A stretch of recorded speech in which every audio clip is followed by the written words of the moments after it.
दोस्तों नमस्कार। बिहिनिया संजय से मैं कौशल तिवारी।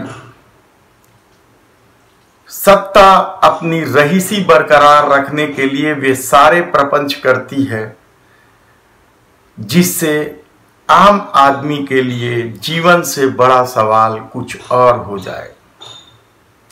कल पूरे देश ने भीमराव अंबेडकर बाबा साहेब को याद किया।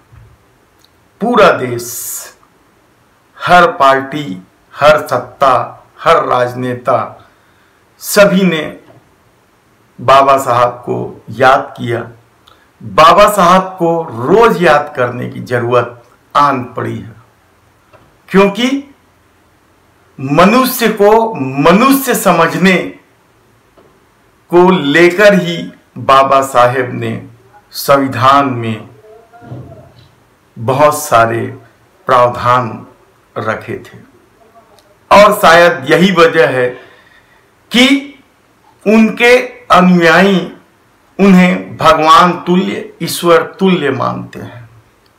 लेकिन सत्ता वही चाहती है, वही दिखाती है जो उसके अनुकूल हो, उसकी रईसी को बरकरार रखे। और यदि जिन पर सत्ता की पहरेदारी की जिम्मा है, यानी चौथा स्तंभ मीडिया, यदि सत्ता के अनुकूल हो जाए तो फिर असल मुद्दे किस तरीके से गायब हो जाते हैं, यह इस देश ने देखा है। सवाल यह नहीं है कि सत्ता क्या कर रही है, सवाल यह है कि मीडिया सत्ता के अनुकूल होकर क्या दिखा रही है, किस तरीके से अधूरे सच को सामने रख रही है और झूठ, अफवाह और नफरत के इस दौर में किस तरीके से भारत को बदल रही है। महंगाई चरम पर है और इसकी वजह आप यकीन नहीं करेंगे, पेट्रोल और डीजल में खून निचोड़ने वाला टैक्स है। लेकिन मीडिया आपको यह कभी नहीं बताएगी।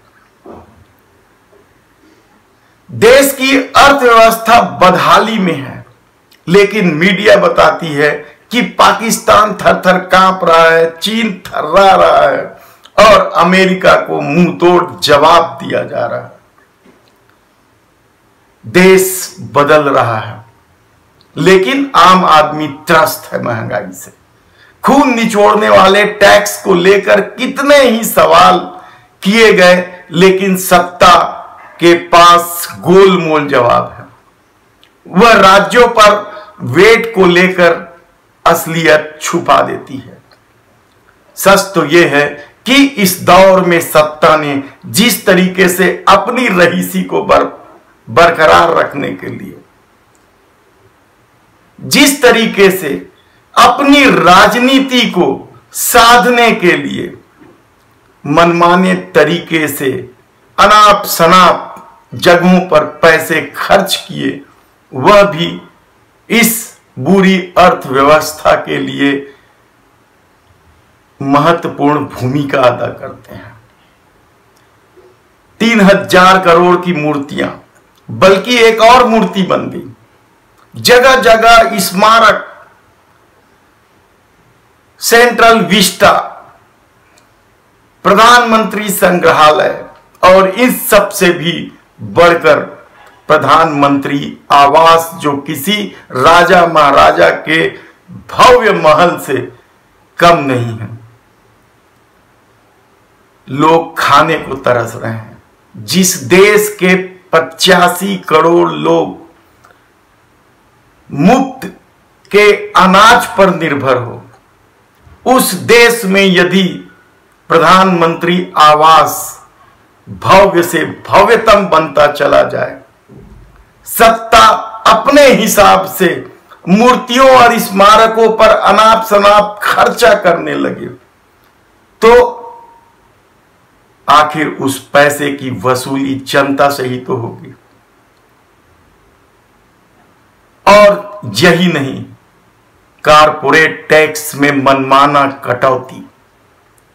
कल ही अंबेडकर जयंती पर प्रधानमंत्री स्मारक का उद्घाटन देश के प्रधानमंत्री नरेंद्र मोदी ने किया। यह स्मारक में आपको उनकी स्मृतियां चिन्ह मिल सकती हैं, सादगी के जीवन के अंश मिल सकते हैं, लेकिन इस देश के आम लोगों का दर्द उस सत्ता के दौरान क्या रहा, किस तरीके से रहा, अर्थव्यवस्था की बदहाली क्या रही, वह आपको उस स्मारकों में नहीं देखने को मिलेगा। आपको वही दिखाया जा रहा है जो सत्ता के अनुकूल हो। एक्शन। ये हम हैं, ये बैंकॉक है और यहाँ हमारी पिक्चर चल रही है। समझे? तो एक बार और इस वीडियो को देख लीजिए। एक्शन। ये हम हैं, ये बैंकॉक है और यहाँ हमारी पिक्चर चल रही है।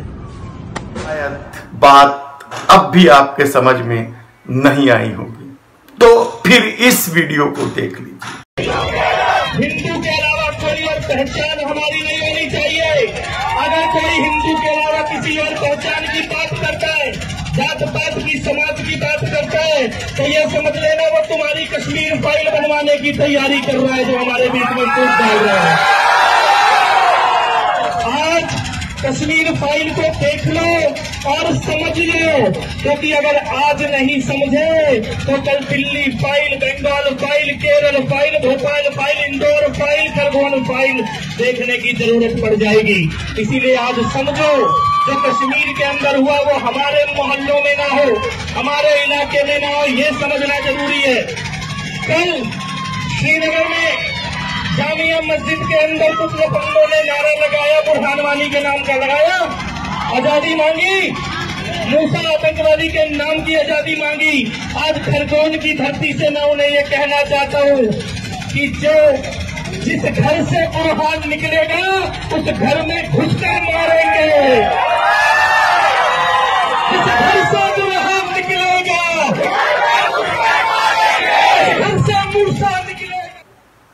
वे कपिल मिश्रा हैं जो हुंकार रहे हैं, एक धर्म विशेष के खिलाफ विश्व मंथन कर रहे हैं। यह खेल वो दिल्ली दंगा के दौरान भी कर चुके हैं, लेकिन इन लोगों के खिलाफ कार्रवाई नहीं होगी, क्योंकि सत्ता भी आजकल सेलेक्टिव हो गई है, सेलेक्टिव वेव पे कार्रवाई करती है और मीडिया वही सब दिखा रही है।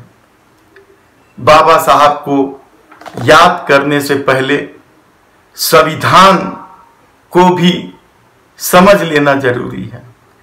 क्या हुआ था?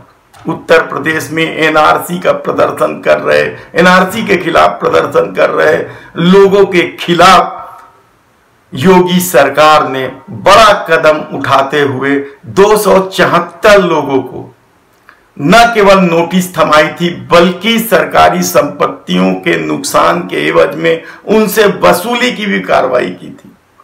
सब जानते हैं इस बात को, लेकिन इस बात को बहुत से लोग नहीं जानते कि इस कार्रवाई को सुप्रीम कोर्ट ने गैर कानूनी करार देते हुए योगी सरकार को लताड़ लगाई थी और योगी सरकार को न केवल नोटिस वापस लेना पड़ा था, बल्कि जिन लोगों ने जुर्माना पटा दिया था उनके जुर्माने की राशि भी वापस करनी पड़ी थी। लेकिन यह सब बातें सत्ता पाने के अनुकूल होती हैं, इसलिए शायद मध्य प्रदेश में भी शिवराज सिंह चौहान खरगोन की घटना के बाद इसी तरह की कार्रवाई कर रही है। और हैरानी की बात तो यह है कि जिसे अतिक्रमण और अवैध निर्माण बताया जा रहा है, उसमें 2-3 आवास प्रधानमंत्री आवास योजना के तहत बने थे। क्या यह सेलेक्टिव कार्रवाई नहीं है? और ऊपर से गिरिराज सिंह जैसे नेता यदि कहते हैं कि रामनवमी के दौरान हुई हिंसा संयोग नहीं प्रयोग है। तो याद कीजिए ये प्रयोग क्यों किया जा रहा है, क्योंकि 2025 में आरएसएस राष्ट्रीय स्वयंसेवक संघ अपने 100 वर्ष पूरे करने जा रही है और इस 100वें वर्ष में केंद्र में भाजपा की सत्ता रहेगी तो ही एक अलग कहानी होगी।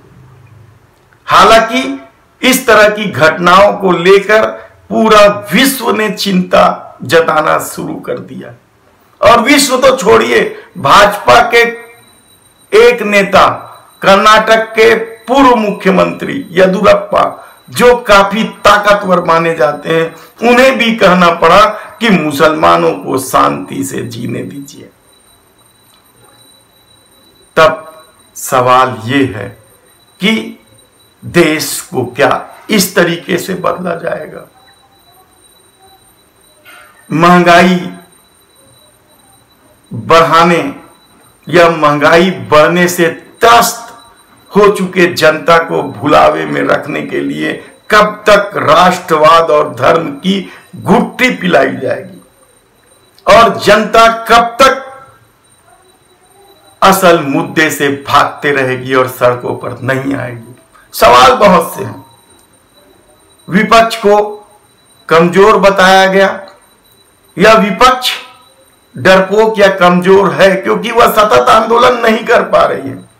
महाराष्ट्र में जिस तरीके से लाउड स्पीकर को लेकर खेल शुरू हुआ, कर्नाटक में जिस तरीके से बुर्का को लेकर खेल शुरू हुआ, वह खेल यदि पूरे देश में फैल रहा है और एक धर्म विशेष के लोगों को निशाना बनाया जा रहा है, उसके धार्मिक स्थलों को अपमानित किया जा रहा है और उसके बाद भी यदि सत्ता कहती है कि सबका साथ सबका विकास और डॉक्टर भीमराव साहेब अंबेडकर के जयंती पर लंबे चौड़े भाषण देती है और मीडिया वही सब दिखाती है, तो यकीन मानिए देश